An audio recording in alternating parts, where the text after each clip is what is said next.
అన్నా నమస్కారం అన్నా. నమస్తే నమస్తే అన్నా నేను తీన్మార్ మల్లన్న, మీరు నాతో పాటు లైవ్లో ఉన్నారు, మాట్లాడొచ్చునా మీతో. Please please. అయితే ఇప్పుడు నిన్న గాంధీ భవన్లో 42% రిజర్వేషన్ పైన పిఎస్సి పొలిటికల్ అఫైర్స్ కమిటీ కూర్చొని ఒక నిర్ణయం చేసింది. అందులో ఆ నిర్ణయంలో ఏంటంటే కాంగ్రెస్ పిఎస్సి సమావేశంలో 3 ప్రత్యామ్నాయాలపై చర్చ జరిగింది. బట్టి నేతృత్వంలో మంత్రివర్గ ఉపసంఘం ఏర్పాటు. గాంధీ భవన్లో మంత్రివర్గ సమావేశం ఏర్పాటు చేసి ఆ సమావేశంలో క్యాబినెట్ సబ్ కమిటీని ప్రకటించారు. ఎక్కడైనా పార్టీ ఆఫీసులో క్యాబినెట్ మీటింగ్ జరిగిన దాఖలాలు మీ జర్నలిజం చరిత్రలో ఉన్నాయన్న నాకైతే తెలిసిలేవు. ఇప్పుడు జరగలేదు. పార్టీలకు అతీతంగా ఉండాలి. పార్టీ ఆఫీసులో జరగద్దు. ఇప్పుడు అది క్యాబినెట్ అంటే అన్ని వర్గాలకు సంబంధించింది, అన్ని పార్టీలకు సంబంధించింది. పోటీ చేసేటప్పుడు మాత్రమే పార్టీ జెండా ఉంటుంది. అవును. తర్వాత మేము మంత్రి అయినాక నేను ఆ పార్టీకే చేసుకుంటానంటే తప్పు అవుతుంది, రాజ్యాంగ విరుద్ధం అవుతుంది. ఇక్కడ 42% రిజర్వేషన్ అనేది ఇప్పుడు జీవ సమాధికి దగ్గర అయిపోయిందన్న. ఇప్పుడు డెత్ సర్టిఫికేట్ రాయండి దానికని 26 తారీఖు నాడు మంత్రులకు ఆదేశం ఇవ్వడం జరిగింది. దీనిపైన మీ అభిప్రాయం ఏందన్న? 42% రిజర్వేషన్ వీళ్ళకి ఇచ్చే చిత్తశుద్ధి కనిపిస్తుందా మీలో? చిత్తశుద్ధి లేదు, డ్రామా చేస్తున్నారు వీళ్ళు, నటిస్తున్నారు వీళ్ళు. ఉత్తమ నటుడు అవార్డు ఇవ్వాలి ముఖ్యమంత్రికి, ఉత్తమ నటుడు అవార్డు ఇవ్వాలి, మంత్రులకు నటుల అవార్డు ఇవ్వాలి. ఉత్తమ డ్రామాలు ఇవన్నీ ఏమి జరగదు. ఇదంతా ప్రకటిద్దాం రేపు. ఆస్కార్ అవార్డు, ఉత్తమ నటుడు అవార్డు రేవంత్ రెడ్డికి ఇవ్వాలని చెప్పాలి.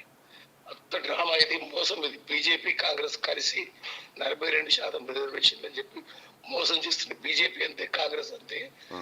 మేకలకు పుల్లు ఎక్కడ న్యాయం చేస్తాయా? చేయి. వాళ్ళు పుల్లు, మేకలు తిని బతికే వాళ్ళు. బీసీలు బలి తీసుకొని బతికే వాళ్ళు వాళ్ళు ఎందుకు చేస్తారు? నమ్మిస్తారు. మేకవన్నీ పుల్లు వీళ్ళు నమ్మిస్తారు, మోసం చేస్తారు. ఇవి పుల్లు లేకని మేకతోలు కప్పుకొని మేకలు మావే అనుకుని దగ్గర రాగానే తినేస్తాయి.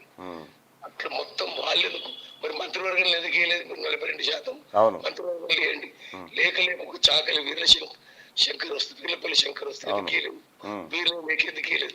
అనేక మంది ఉన్నారు కదా బీసీలు. ఇంకా మంత్రి పదవులు కూడా వేయలేదు, టికెట్లు వేయలేదు, మంత్రి పదవులు వేయలేదు. మిమ్మల్ని ఎవరు నమ్ముతారు?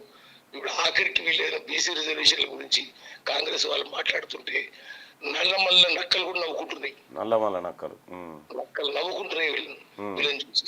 ఇంత బోగస, ఇంత అబద్ధం అనేది. అందుకు ఎవరు నమ్ముతలేరు. వచ్చే ఎలక్షన్లో కాంగ్రెస్ పార్టీ భూస్థాపితం అయిపోతుంది. ఉండదు కాంగ్రెస్ పార్టీ. బీసీలందరూ ఏకమవుతున్నారు, చైతన్యవంతమవుతున్నారు. ఒక పార్టీని గుడి కింద కాకపోవచ్చు కానీ విడిగైతే అవుతున్నారు. వాళ్ళు ఏం చెప్తున్నారంటే బీసీలు సపరేట్ విడివిడిగా ప్రయాణం చేద్దాం, బట్ స్ట్రైక్ టుగెదర్, కలిసి ఒక్కసారి తిప్పకూడదామంటున్నారు. కాంగ్రెస్ బీజేపీ ఇద్దరిని ఖతం చేస్తారు, కొత్త ప్రత్యామ్నాయాన్ని సృష్టించుకుంటారు. థ్యాంక్ యూ అన్న. మీ గొంతు కూడా బాగాలేనట్టుంది, ఎక్కువసేపు మిమ్మల్ని ఇబ్బంది పెట్టే ప్రయత్నం చేయను. నేను కలుస్తానన్నా. నమస్తే. పాశం యాదగిరి అన్న ఏం చెప్తున్నంటే వీళ్లకు రేవంత్ రెడ్డికి ఆస్కార్ అవార్డు ఇవ్వాలి, అతని నటన, అతని మోసపూరితమైనటువంటి వ్యాఖ్యలకు ఆయనకు ఆస్కార్ అవార్డు ఇవ్వాలని చెప్తా ఉన్నాడు పాశం యాదగిరి అన్న. ఇంకా ఏం చెప్తున్నంటే వీళ్ళ యాక్టింగ్ చూసి నల్లమల్లలో నక్కలు కూడా నవ్వుకుంటున్నాయట.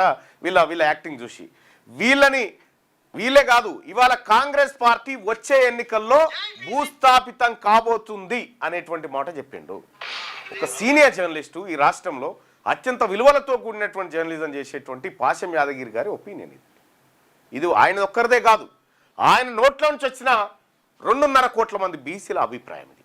కాంగ్రెస్ పార్టీ భూస్థాపితం కావాల్సిందే. కాంగ్రెస్ పార్టీని బూచిగా చూపెట్టి భారతీయ జనతా పార్టీ నాటకాలు ఆడితే భారతీయ జనతా పార్టీ కూడా భూస్థాపితం కావాల్సిందే.